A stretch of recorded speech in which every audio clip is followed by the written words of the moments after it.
Prime time news വിശദമായ റിപ്പോർട്ടുകളിലേക്ക് കടക്കുകയാണ്. ആശങ്കയിൽ തീരം.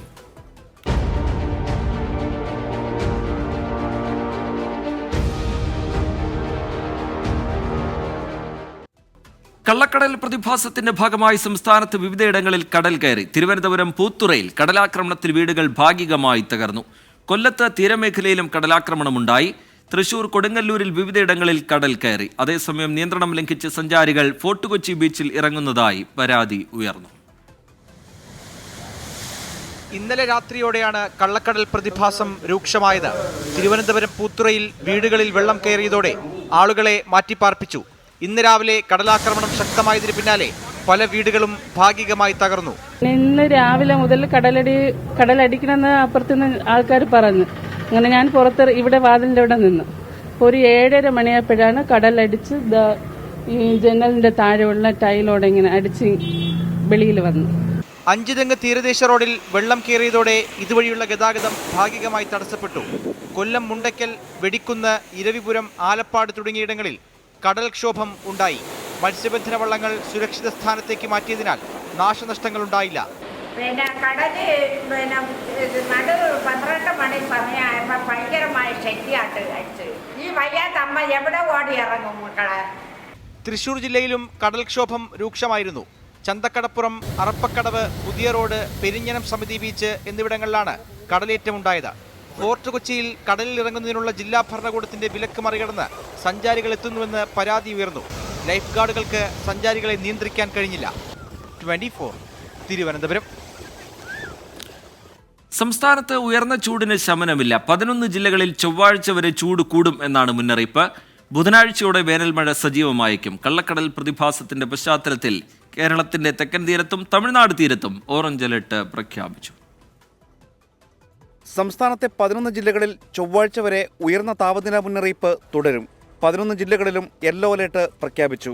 കൊല്ലം, തൃശൂർ, ആലപ്പുഴ, കണ്ണൂർ, കോഴിക്കോട് ജില്ലകളിൽ താപനില 39 ഡിഗ്രി സെൽഷ്യസ് വരെ ഉയരുമെന്നാണ് മുന്നറിയിപ്പ്. ബുധനാഴ്ചയോടെ വേനൽമഴ സജീവമാകുമെന്നാണ് കാലാവസ്ഥാ വകുപ്പിന്റെ പ്രതീക്ഷ. ഇത്തവണ ശക്തമായ മൺസൂൺ ലഭിക്കുമെന്നും കണക്കുകൂട്ടുന്നു. കള്ളക്കടൽ പ്രതിഭാസം തുടരുന്ന സാഹചര്യത്തിൽ കേരളത്തിന്റെ തെക്കൻ തീരത്തും തമിഴ്നാട് തീരത്തും ഓറഞ്ച് അലർട്ട് പ്രഖ്യാപിച്ചു. ഇന്ന് രാത്രി 11:30 വരെയാണ് മുന്നറിയിപ്പ്. കടലാക്രമണത്തിന് സാധ്യതയുള്ളതിനാൽ തീരപ്രദേശത്ത് താമസിക്കുന്നവരും മത്സ്യത്തൊഴിലാളികളും ജാഗ്രത പാലിക്കണം. 24 തിരുവനന്തപുരം. തിരുവനന്തപുരം നരുവാമൂട്ടിൽ ഫർണിച്ചർ ഗോഡൌണിൽ വൻ തീപിടുത്തം. 6 യൂണിറ്റ് ഫയർഫോഴ്സ് എത്തി തീയണയ്ക്കാനുള്ള ശ്രമം തുടരുകയാണ്. MG പ്രതീഷ് ചേരുന്നുണ്ട് വിവരങ്ങളുമായി സംഭവ സ്ഥലത്ത് നിന്ന്. പ്രതീഷ്, തീയണയ്ക്കാനുള്ള ശ്രമം എങ്ങനെ? പ്രതീഷ്.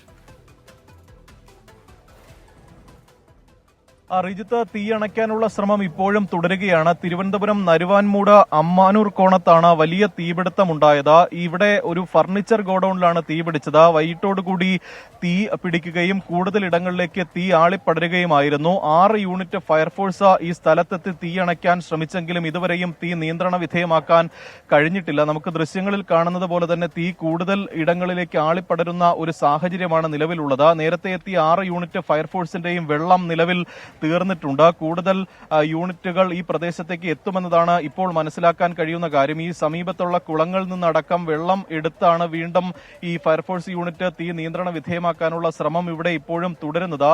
ഈ നാട്ടുകാരും ഒപ്പം ഈ ഫയർഫോഴ്സ് ഉദ്യോഗസ്ഥരും അടക്കം വലിയ പ്രയത്നം ഈ തീ നിയന്ത്രണ വിധേയമാക്കാൻ ഇപ്പോഴും നടത്തുന്നുണ്ട്. പക്ഷേ കൂടുതൽ ഇടങ്ങളിലേക്ക് തീ പടരുന്ന ഒരു സാഹചര്യമാണ് ഇവിടെയുള്ളത്. മാത്രമല്ല, ഈ തീ പിടിച്ച ഈ സ്ഥലത്തിന് സമീപത്ത് നിരവധി വീടുകളുണ്ട്. അതുകൊണ്ട് തന്നെ വളരെ കരുതലോട് കൂടിയാണ് ഫയർഫോഴ്സ് ഉദ്യോഗസ്ഥരടക്കം തീ നിയന്ത്രണ വിധേയമാക്കുന്ന പ്രവർത്തനങ്ങൾ ഇപ്പോൾ ചെയ്തുകൊണ്ടിരിക്കുന്നത്. തീ പടർന്ന ആദ്യഘട്ടത്തിൽ തന്നെ ഈ സമീപത്തുണ്ടായിരുന്ന വീട്ടിൽ നിന്നെല്ലാം തന്നെ ആളുകളെ മാറ്റി പാർപ്പിച്ചിട്ടുണ്ട്. ആ ഒരു നിലവിൽ ഏതെങ്കിലും ആളുകൾ ഈ അപകടത്തിൽ പെട്ടോ എന്നതടക്കമുള്ള കാര്യങ്ങൾ ഫയർഫോഴ്സ് പരിശോധിച്ചു. നിലവിൽ ആളപായങ്ങളോ അത്തരത്തിൽ ഒന്നും തന്നെ ഉണ്ടായിട്ടില്ല. പക്ഷേ വലിയ തരത്തിലൊരു നാശനഷ്ടമാണ് ഇവിടെ ഉണ്ടായിരിക്കുന്നത്. ലക്ഷങ്ങൾ വിലയുള്ള ഈ ഫർണിച്ചറുകളാണ് കത്തി നശിച്ചത്.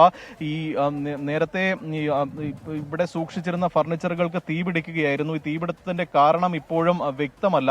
എന്തായാലും കൂടുതൽ യൂണിറ്റ് ഫയർഫോഴ്സുകൾ ഈ മേഖലയിലേക്ക് എത്തുമെന്നതാണ് മനസ്സിലാക്കാൻ കഴിയുന്ന കാര്യം. ഈ സമയത്ത് തീപിടുത്തം നടക്കുന്ന ഈ സമയത്ത് ഇവിടെ ഉണ്ടായിരുന്ന ആളുകളോട് തന്നെ നമുക്ക് ചോദിക്കാം, എങ്ങനെയായിരുന്നു ഈ ഒരു തീപിടുത്തം ഉണ്ടായെന്നറിയും? ഒരു 2 മണിക്കൂർ മുമ്പാണ് ഇത് അറിയപ്പെടുന്നത്. എങ്ങനെയാണ് തീ പിടിച്ചതെന്ന് അറിയാൻ വയ്യ. പക്ഷേ ഇതൊരു ഫർണിച്ചറിന്റെ ഗോഡൌൺ ആണ്. പഴയ കെട്ടിടങ്ങൾ പൊളിച്ചുള്ള വലിയ ഫർണിച്ചറും പുതിയ തടികൾ അടങ്ങുന്ന ഫർണിച്ചർ ഗോഡൌൺ ആണ്. അപ്പോൾ എങ്ങനെയാണ് തീ പിടിച്ചതെന്ന് അറിയത്തില്ല. വലിയ രീതിയിലുള്ള തീയാണ് ഇവിടെ പിടിക്കപ്പെട്ടത്. ആളപായങ്ങളൊന്നും തന്നെ ഇല്ല. എല്ലാവരും കൂടെ തക്ക സമയത്ത് ഫയർഫോഴ്സ് എത്തിയത് കൊണ്ട് തന്നെയാണ് ഇത്രയെങ്കിലും കറക്റ്റ് ചെയ്യാൻ പറ്റിയത്. ഒരു 6-7 വണ്ടിയോളം അവർ വെള്ളം ഇവിടെ അടിച്ചിട്ടുണ്ട്. വീണ്ടും നിറയ്ക്കാൻ വേണ്ടി പോയേക്കാണ്. അപ്പം കംപ്ലീറ്റ് ഗോഡൌണും കത്തി നശിച്ച രീതിയിലാണ് ഇപ്പം. അടുത്തുള്ള വീടുകളിലുള്ള ആളുകളെയൊക്കെ മാറ്റിയായിരുന്നു. എല്ലാവരും മാറ്റിയിട്ടുണ്ട്. എല്ലാവരും ആളപായം വരത്തക്ക രീതിയിലുള്ള ഒരു പ്രോബ്ലം ഇപ്പോൾ ഇവിടെ തന്നെ ഇല്ല. ഇപ്പോൾ തന്നെ ഒന്നുമില്ല. അപ്പോൾ അതിന് ഫയർഫോഴ്സ് ബന്ധപ്പെട്ട എല്ലാവരും തന്നെ അത് കൃത്യമായിട്ടുള്ള കാര്യങ്ങൾ ചെയ്തിട്ടുണ്ട്. അതുപോലെ ഇലക്ട്രിസിറ്റി ബോർഡിലെ എല്ലാവരും അതിൻ്റെ കൃത്യമായിട്ടുള്ള കാര്യങ്ങൾ ചെയ്തിട്ടുണ്ട്. റിജിത്ത്, തീ നിയന്ത്രണ വിധേയമാക്കാനുള്ള ശ്രമങ്ങൾ ഇപ്പോഴും തുടരുകയാണ്. ഇപ്പോൾ ഫയർഫോഴ്സ് നേരിടുന്ന ഒരു പ്രതിസന്ധി വെള്ളമില്ല എന്നതാണ്. കൂടുതൽ യൂണിറ്റ് ഇവിടെ എത്തിയെങ്കിൽ മാത്രമേ തീ നിയന്ത്രണ വിധേയമാക്കാൻ കഴിയുകയുള്ളൂ. നേരത്തെ സൂചിപ്പിച്ചതുപോലെ തന്നെ ഈ സമീപത്തെ ജലാശയങ്ങളിൽ നിന്നടക്കം വെള്ളം എത്തിച്ച് തീ അണയ്ക്കാനുള്ള ഒരു ശ്രമമാണ് ഫയർഫോഴ്സിന്റെ ഭാഗത്ത് നിന്ന് നടത്തുന്നത്. ഏകദേശം 2 മണിക്കൂറോളമായി ഈ തീ നിയന്ത്രണ വിധേയമാക്കാനുള്ള ശ്രമം തുടരുന്നുവെങ്കിലും അതിപ്പോഴും വിജയിക്കാൻ കഴിഞ്ഞിട്ടില്ല. നമുക്ക് ദൃശ്യങ്ങളിൽ കാണുന്ന പോലെ തന്നെ നാട്ടുകാരടക്കം വലിയ ഒരു സഹകരണമാണ് നടത്തുന്നത്. തീ നിയന്ത്രണ വിധേയമാക്കാൻ നാട്ടുകാരുടെ അടക്കം സേവനം ഇവിടെയുണ്ട്. പക്ഷേ കൂടുതൽ യൂണിറ്റ് ഫയർഫോഴ്സ് എത്തി വെള്ളം എത്തിച്ചെങ്കിൽ മാത്രമേ തീ പൂർണ്ണമായും നിയന്ത്രണ വിധേയമാക്കാൻ കഴിയുകയുള്ളൂ. മാത്രമല്ല ഒരു സമയം ഏകദേശം 6 മണി കഴിഞ്ഞു. ഇരുട്ട് വീണ് കഴിഞ്ഞാൽ ഈ തീ നിയന്ത്രണ വിധേയമാക്കുക കൂടുതൽ പ്രയാസമാകും. അതുകൊണ്ട് തന്നെ എത്രയും വേഗം ഈ തീ നിയന്ത്രണ വിധേയമാക്കുക എന്നതാണ് ഫയർഫോഴ്സിന് മുന്നിലുള്ള വലിയ ദൗത്യം. ഈ കൂടുതൽ സ്ഥലങ്ങളിലേക്ക് തീ പടരാതിരിക്കാനുള്ള മുൻകരുതൽ ക്രമീകരണങ്ങളാണ് ഇപ്പോൾ ചെയ്തുകൊണ്ടിരിക്കുന്നത്. റീജിത്ത്. ശരി, MG പ്രതീഷ് സംഭവ സ്ഥലത്ത് നിന്ന് വിവരങ്ങൾ നൽകുകയായിരുന്നു. തിരുവനന്തപുരം നെരുവാമൂട്ടിലാണ് ഫർണിച്ചർ ഗോഡൌണിൽ വൻ തീപിടുത്തമുണ്ടായത്. 6 യൂണിറ്റ് ഫയർഫോഴ്സ് സ്ഥലത്തെത്തി തീയണയ്ക്കാനുള്ള ശ്രമം തുടരുന്നുണ്ട്. കൂടുതൽ യൂണിറ്റുകൾ സ്ഥലത്തേക്ക് എത്തും എന്ന് മനസ്സിലാക്കുന്നു. തീ ഇപ്പോഴും നിയന്ത്രണ വിധേയമാക്കാൻ കഴിഞ്ഞിട്ടില്ല. MG പ്രതീഷ് അതിന്റെ വിവരങ്ങൾ പങ്കുവയ്ക്കുകയായിരുന്നു. പ്രാദേശിക വൈദ്യുതി നിയന്ത്രണം ഏർപ്പെടുത്തിയിട്ടും പീക്ക് സമയത്തെ വൈദ്യുതി ആവശ്യകതയിൽ കുറവില്ല. വൈകുന്നേരത്തെ ആവശ്യകത ഇന്നലെ വീണ്ടും ഉയർന്നു. ഇതോടെ നിയന്ത്രണം കൂടുതൽ കടുപ്പിക്കേണ്ടി വരും എന്ന നിലപാടിലാണ് KSEB. പുന്നപ്ര തീരമേഖലയിൽ വൈദ്യുതി മുടങ്ങിയതോടെ മത്സ്യത്തൊഴിലാളികൾ KSEB ഓഫീസ് ഉപരോധിച്ചു. വൈദ്യുതി നിയന്ത്രണം ഏർപ്പെടുത്തിയെങ്കിലും പ്രതിദിന വൈദ്യുതി ഉപയോഗത്തിൽ നേരിയ കുറവ് മാത്രമാണുള്ളത്. എന്നാൽ പ്രസരണ വിതരണ മേഖലയിൽ ഏറ്റവും കൂടുതൽ പ്രശ്നം സൃഷ്ടിക്കുന്ന പീക്ക് സമയ വൈദ്യുതി ആവശ്യകതയിൽ മാറ്റമില്ല. വൈദ്യുതി ആവശ്യകത മുൻ ദിവസത്തേക്കാൾ ഉയരുകയും ചെയ്തു. ഇന്നലത്തെ പീക്ക് സമയ ആവശ്യകത 5754 മെഗാവാട്ടാണ്. 112.525 ദശലക്ഷം യൂണിറ്റ് ആയിരുന്നു ഇന്നലത്തെ ഉപയോഗം. നിയന്ത്രണങ്ങൾ പീക്ക് സമയ ആവശ്യകത കുറയ്ക്കാത്തതിനാൽ കൂടുതൽ നിയന്ത്രണം ഏർപ്പെടുത്തേണ്ടി വരുമെന്നാണ് KSEBയുടെ നിലപാട്. ആവശ്യകതയിൽ കഴിഞ്ഞ വർഷത്തെ അപേക്ഷിച്ച് 15% വർധന, 3 മുതൽ 5% വരെ വർധനയെന്ന ബോർഡിന്റെ കണക്ക് മറികടന്നുള്ള ഉപയോഗമാണ് ഉണ്ടായത്. കഴിഞ്ഞ വർഷം 5024 ശരാശരി ഡിമാൻഡ്. ഇത്തവണ ഡിമാൻഡ് 5854 മെഗാവാട്ടായി ഉയർന്നു. തീരമേഖലയായ പുന്നപ്ര തെക്ക് പഞ്ചായത്തിൽ അപ്രഖ്യാപിതമായി വൈദ്യുതി മുടങ്ങിയതോടെ അർദ്ധരാത്രിയിൽ മത്സ്യത്തൊഴിലാളികൾ പുന്നപ്ര KSEB ഓഫീസ് ഉപരോധിച്ചു. 2:45 വൈദ്യുതി ബന്ധം പുനഃസ്ഥാപിച്ചതോടെയാണ് ഇവർ ഉപരോധം അവസാനിപ്പിച്ച് പിരിഞ്ഞുപോയത്. 24 തിരുവനന്തപുരം.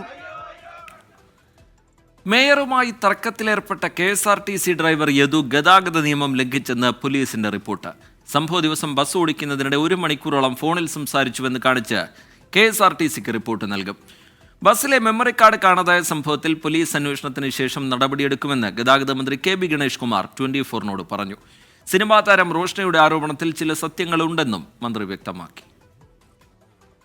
മേയറുമായി തർക്കമുണ്ടായ ദിവസം 1 മണിക്കൂറോളം യദു ഡ്രൈവിംഗിനിടെ ഫോണിൽ സംസാരിച്ചതായാണ് പോലീസിന്റെ കണ്ടെത്തൽ. പല തവണയായാണ് ഇത്രയും നീണ്ട ഫോൺ വിളിയെന്നും പോലീസ് സ്ഥിരീകരിച്ചു. ബസ് നിർത്തിയിട്ട് വിശ്രമിച്ചത് 10 മിനിറ്റിൽ താഴെയായതിനാൽ ബസ് ഓടിച്ചുകൊണ്ടായിരുന്നു ഫോൺ ഉപയോഗമെന്നാണ് കണ്ടെത്തൽ. ബസ് ഓടിക്കുന്നതിനിടയിലെ ഫോൺ വിളിയെക്കുറിച്ച് തിരുവനന്തപുരം സിറ്റി പോലീസ് KSRTCക്ക് റിപ്പോർട്ട് നൽകും. ബസ്സിലെ CCTV ദൃശ്യങ്ങളടങ്ങിയ മെമ്മറി കാർഡ് എടുത്തുമാറ്റിയത് യദുവാണോ എന്നും പോലീസിന് സംശയമുണ്ട്. തർക്കമുണ്ടായതിന് പിറ്റേ ദിവസം യദു തമ്പാനൂരിലെ ഡിപ്പോയിൽ നിർത്തിയിട്ടിരുന്ന ബസ്സിന് സമീപത്തെത്തിയെന്ന് സ്ഥിരീകരിച്ചതാണ് സംശയത്തിന് കാരണം. മെമ്മറി കാർഡ് എടുത്തുമാറ്റിയതിൽ പോലീസ് അന്വേഷണത്തിന് ശേഷം നടപടിയെന്ന് മന്ത്രി KB ഗണേഷ് കുമാർ. ക്യാമറയിൽ മെമ്മറി കാർഡ് ഉണ്ടായിരുന്നു എന്നുള്ള യാഥാർത്ഥ്യമാണ്. അതോടൊപ്പം 4 വണ്ടി പാർക്ക് ചെയ്തിരുന്നതിൽ 3 വണ്ടിയിലും അതുണ്ട്. പോലീസ് അന്വേഷിച്ച് വരുമ്പോൾ അവരുടെ കണ്ടെത്തൽ എന്താണെന്ന് നോക്കിയിട്ട് മാത്രമേ നടപടി ഉണ്ടാവും. അത് ആരെടുത്തു എന്ന് പോലീസാണ് കണ്ടുപിടിക്കുന്നത്. സിനിമാ താരം റോഷ്നയുടെ ആരോപണത്തിന് പിന്നാലെയുള്ള യദുവിന്റെ ആദ്യ പ്രതികരണം നുണയെന്നും മന്ത്രി പ്രതികരിച്ചു. ഇന്നലെ മാധ്യമങ്ങളിലൊക്കെ ഈ ഡ്രൈവർ പറയുന്നത് ഞാൻ കേട്ടു. അദ്ദേഹം തൃശ്ശൂരിനപ്പുറം പോയിട്ടില്ല എന്നൊക്കെ പറയുന്നുണ്ട്. പക്ഷേ അദ്ദേഹം ഈ വഴിക്കടവ് വണ്ടി ഓടിച്ചിരുന്നത് ഇദ്ദേഹം തന്നെയായിരുന്നു. ഈ ആക്ട്രസ് പറയുന്നതിൽ പൂർണ്ണമായി സത്യമുണ്ടെന്നുള്ള കാര്യം ഇനി ബാക്കി തെളിവും കൂടെ എടുത്തതിനെ അറിയാൻ പറ്റത്തുള്ളൂ. പക്ഷേ അവർ പറയുന്നതിൽ സത്യമുണ്ട്. അതേസമയം ഗതാഗത മന്ത്രി ഫോണിൽ വിളിച്ച് പിന്തുണ അറിയിച്ചെന്ന് സിനിമാ താരം റോഷ്ന പറഞ്ഞു. വളരെ പോസിറ്റീവായിട്ടാണ് അദ്ദേഹം ഈ ഒരു വിഷയത്തെ നമ്മളോട് സമീപിച്ചിരിക്കുന്നത്, സംസാരിച്ചിരിക്കുന്നത്. എന്തായാലും എനിക്ക് നീതി കിട്ടും എന്ന് ഞാൻ പ്രതീക്ഷിക്കുന്നു. അദ്ദേഹത്തിൻ്റെ കോളിലൂടെ മനസ്സിലാക്കിയത് അദ്ദേഹം നമുക്ക് സപ്പോർട്ടായിട്ടുള്ള രീതിയിലാണ് സംസാരിക്കുന്നതെന്നാണ് ഞാൻ വിശ്വസിക്കുന്നത്. ബസ് തടഞ്ഞതിന് മേയർ ആര്യ രാജേന്ദ്രനും സച്ചിൻ ദേവ് MLA-ക്കുമെതിരെ ചുമത്തിയത് ദുർബല വകുപ്പുകളെന്ന ആക്ഷേപമുണ്ട്. അന്യായമായി സംഘം ചേരൽ, പൊതുശല്യം ഉണ്ടാക്കൽ തുടങ്ങിയ വകുപ്പുകൾ ചുമത്തിയാണ് കന്റോൺമെന്റ് പോലീസ് ഇന്നലെ കേസെടുത്തത്. 24 തിരുവനന്തപുരം. പ്രൈം ടൈം ന്യൂസിലേക്ക് വീണ്ടും നോക്കാം. ഇനി ലോക്സഭാ തെരഞ്ഞെടുപ്പ് വാർത്തകൾ. ICL FinCorp 24 ഇലക്ഷൻ സമർപ്പിക്കുന്നത് ICL FinCorp, the intelligent choice. Powered by Asset, responsibly yours. Laza Premium Gold, the universe's finest ice cream. In association with Durashine Roof and Wall Sheets, ഒരു Tata blue scope steel ഉൽപ്പന്നം. ACCA CMA CA പഠിച്ച് ജയിക്കാനുള്ള ശരിയായ മാർഗം. എലാൻസ് 0% പണിക്കൂലി, 100% സന്തോഷം. Al Mukthadir jewellery group India UAE. MGM group of institutions.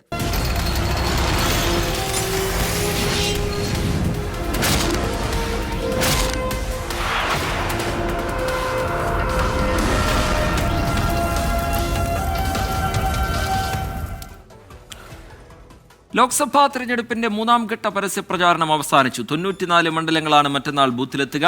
കോൺഗ്രസും സമാജ്വാദി പാർട്ടിയും പ്രവർത്തിക്കുന്നത് കുടുംബത്തിനും വോട്ട് ബാങ്കുകൾക്കും വേണ്ടിയാണെന്ന് പ്രധാനമന്ത്രി നരേന്ദ്രമോദി വിമർശിച്ചു. തെരഞ്ഞെടുപ്പ് നേട്ടത്തിനു വേണ്ടി കോൺഗ്രസ് ഹിന്ദു മുസ്ലിം ഭിന്നിപ്പുണ്ടാക്കുന്നുവെന്ന് പ്രതിരോധ മന്ത്രി രാജ്നാഥ് സിംഗ് ആരോപിച്ചു.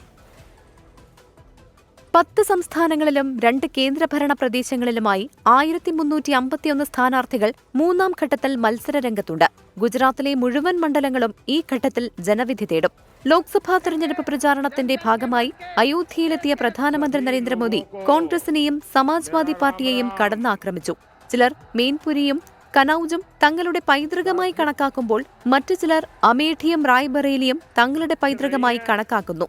എന്നാൽ തന്റെ പൈതൃകം പാവപ്പെട്ടവരുടെ വീടുകളാണെന്ന് നരേന്ദ്രമോദി പറഞ്ഞു. പ്രതിരോധ മന്ത്രി രാജ്നാഥ് സിംഗും കോൺഗ്രസിനെതിരെ വിമർശനമുന്നയിച്ചു. തെരഞ്ഞെടുപ്പിനിടെ കോൺഗ്രസിന് വീണ്ടും തിരിച്ചടിയായി ഛത്തീസ്ഗഡിലെ കോൺഗ്രസ് നേതാവ് രാധിക കേര പാർട്ടി വിട്ടു. പാർട്ടിയിൽ പുരുഷാധിപത്യമാണെന്ന് ആരോപിച്ചാണ് രാജി. 24 ഡൽഹി. ലൈംഗിക പീഡന കേസിന്റെ അന്വേഷണത്തോട് സഹകരിക്കേണ്ടെന്ന് രാജ്ഭവൻ ജീവനക്കാർക്ക് ഗവർണർ CV ആനന്ദബോസിന്റെ നിർദ്ദേശം. ചോദ്യം ചെയ്യലിന് ഹാജരാകണമെന്നാവശ്യപ്പെട്ട് രാജ്ഭവൻ ജീവനക്കാർക്ക് പോലീസ് സമൻസ് അയച്ച സാഹചര്യത്തിലാണ് ഗവർണറുടെ നടപടി. തന്നെ വലിച്ച് താഴെയിടാൻ ശ്രമിക്കുകയാണെന്ന് CV ആനന്ദബോസ് പ്രതികരിച്ചു.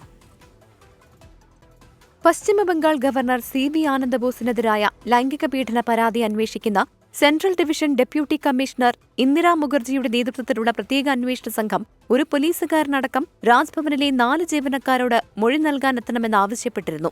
എന്നാൽ പോലീസുകാരനൊഴികെ മറ്റ് 3 പേരും ഹാജരായില്ല. തുടർന്ന് നാളെ ഹാജരാകാൻ ആവശ്യപ്പെട്ട് പോലീസ് വീണ്ടും സമൻസ് അയച്ചു. ഇതിനു പിന്നാലെയാണ് അന്വേഷണവുമായി സഹകരിക്കേണ്ട എന്ന് ഗവർണർ CV ആനന്ദബോസ് രാജ്ഭവൻ ജീവനക്കാർക്ക് നിർദ്ദേശം നൽകിയത്. ഗവർണർക്ക് ഭരണഘടനാ പരിരക്ഷയുള്ളതിനാൽ FIR രജിസ്റ്റർ ചെയ്ത് അന്വേഷണം നടത്താൻ പോലീസിന് അധികാരമില്ലെന്ന് ഗവർണർ കത്തിൽ ചൂണ്ടിക്കാട്ടുന്നു.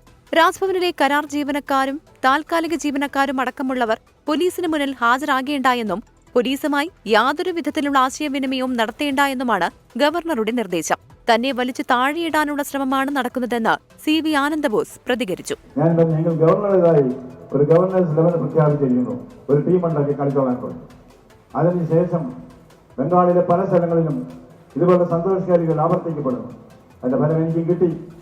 എന്നെയും വലിച്ചു താഴെയിടാൻ ഒരു ശ്രമം നടക്കുന്നുണ്ട്. അതൊക്കെ ഞാൻ നോക്കിക്കോളാം. കാരണം കൊല്ലംകാരനാണ് ഞാൻ. രാജ്ഭവന്റെ ഇടനാഴിയിലെയും electronic private automatic branch exchange മുറിയിലെയും CCTV ദൃശ്യങ്ങൾ ഹാജരാക്കാനുള്ള പോലീസിന്റെ നിർദ്ദേശവും രാജ്ഭവൻ അവഗണിച്ചിരുന്നു. തുടർ നീക്കങ്ങൾക്കായി പോലീസ് നിയമോപദേശം തേടിയതായാണ് വിവരം. ഏപ്രിൽ 24-നും മെയ് 2-നുമായി ഗവർണർ 2 തവണ ലൈംഗികാതിക്രമം നടത്തിയെന്നാണ് രാജ്ഭവനിലെ കരാർ ജീവനക്കാരിയുടെ പരാതി. 24 ഡൽഹി. നോക്കാമെന്ന് ചില വാർത്തകൾ ചുരുക്കത്തിൽ.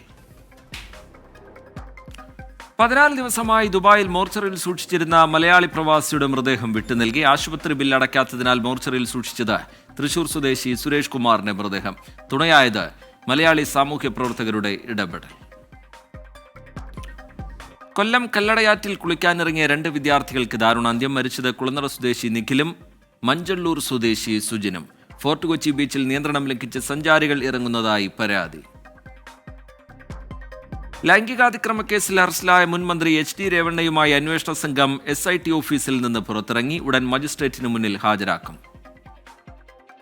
പ്രൈം ടൈം ന്യൂസിലേക്ക് വീണ്ടും ഇപ്പോൾ ലഭിക്കുന്നൊരു വാർത്തയിലേക്കാണ്. മലപ്പുറം കുറ്റിപ്പുറത്ത് കത്തിക്കരിഞ്ഞ നിലയിൽ യുവാവിന്റെ മൃതദേഹം കണ്ടെത്തി. പ്രദേശത്തെ പൊന്തക്കാടുകൾക്ക് തീപിടിച്ചിരുന്നു. തീ അണച്ചപ്പോഴാണ് മൃതദേഹം കണ്ടെത്തിയത്. മരിച്ചയാളെ തിരിച്ചറിഞ്ഞിട്ടില്ല. സമീർ ബിൻ കരീം വിവരങ്ങളുമായി മലപ്പുറത്തുനിന്ന് ചേരുന്നുണ്ട്. സമീർ, എന്താണ് ഇതുമായി ബന്ധപ്പെട്ട് ലഭ്യമാകുന്ന വിവരങ്ങൾ? പോലീസ് പറയുന്നത് എന്താണ്?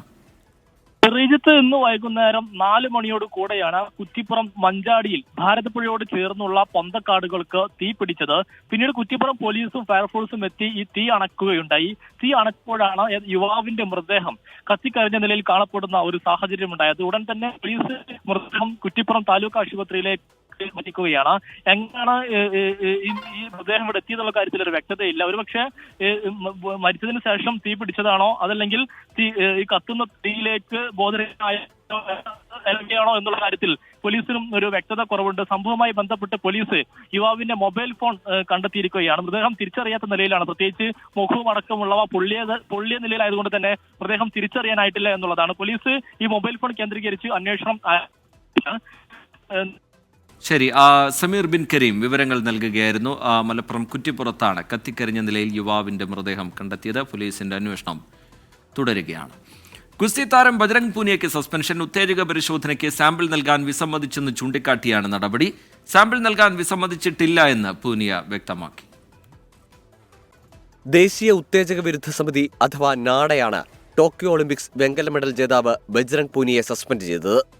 സെലക്ഷൻ ട്രയൽസിനു ശേഷം ഉത്തേജക മരുന്ന് പരിശോധനയ്ക്ക് സാമ്പിൾ നൽകാതിരുന്ന പൂനിയ വിശദീകരണം ആവശ്യപ്പെട്ടുള്ള നോട്ടീസിനും മറുപടി നൽകിയില്ലെന്ന് ചൂണ്ടിക്കാട്ടിയാണ് നടപടി. അതേസമയം ആരോപണം തള്ളി ബജ്രംഗ് പൂനിയ രംഗത്തെത്തി. സാമ്പിൾ നൽകാൻ വിസമ്മതിച്ചിട്ടില്ലെന്ന് താരം വ്യക്തമാക്കി. ये बात भी तो मायने रखती है ना. उस लड़की का स्टार्ट होने से पहले ही करियर खत्म कर दिया. 20-22 साल की लड़की है वो. अभी जूनियर से सीनियर में आई है. वो कहाँ जाएगी? सिर्फ एक राजनीति के चक्कर में. ഗുസ്തി താരങ്ങളുടെ സമരം നയിച്ചതിലുള്ള പ്രതികാരമാണ് പൂനിയയ്ക്കെതിരായ നടപടിയെന്ന ആക്ഷേപം ശക്തമാണ്. ബ്രിജ്ഭൂഷൺ സിംഗിനെതിരെ നടപടിയെടുക്കാത്തതിനെ തുടർന്ന് പത്മശ്രീ പുരസ്കാരം പൂനിയെ തിരിച്ചു നൽകിയിരുന്നു. ബ്രിജ്ഭൂഷൺ സിംഗിന്റെ മകൻ കരൺ ഭൂഷൺ സിംഗിനെ കൈസർഗഞ്ചിൽ സ്ഥാനാർത്ഥിയാക്കാനുള്ള തീരുമാനത്തിലും പൂനിയ പ്രതിഷേധം അറിയിച്ചിരുന്നു. പാരീസ് ഒളിമ്പിക്സിന് യോഗ്യത നേടാൻ ഈ മാസം അവസാനം നടക്കുന്ന ട്രയൽസിൽ പൂനിയയ്ക്ക് അവസരമുണ്ട്. News desk 24. നോക്കാം ചില വാർത്തകൾ ചുരുക്കത്തിൽ. പൂഞ്ച് ആക്രമണത്തിന് ചൈനീസ് സഹായമെന്ന് സംശയം. ആക്രമണത്തിനായി ഭീകരർ ഉപയോഗിച്ചത് ചൈനീസ് ബുള്ളറ്റുകളെന്ന് കണ്ടെത്തൽ. ഭീകരർക്കായി മേഖലയിൽ വ്യാപക തെരച്ചിൽ. വീരമൃത്യു വരിച്ച സൈനികന് ആദരമർപ്പിച്ച് വ്യോമസേന. ദേശീയതലത്തിലെ മെഡിക്കൽ പ്രവേശന പരീക്ഷയായി നീറ്റ് പൂർത്തിയായി. രാജ്യത്ത് 24 ലക്ഷത്തിലേറെ വിദ്യാർത്ഥികളാണ് രജിസ്റ്റർ ചെയ്തിരുന്നത്. സംസ്ഥാനത്ത് 1.44 ലക്ഷം പേർ പരീക്ഷ എഴുതി. Prime time news പൂർത്തിയാവുകയാണ്.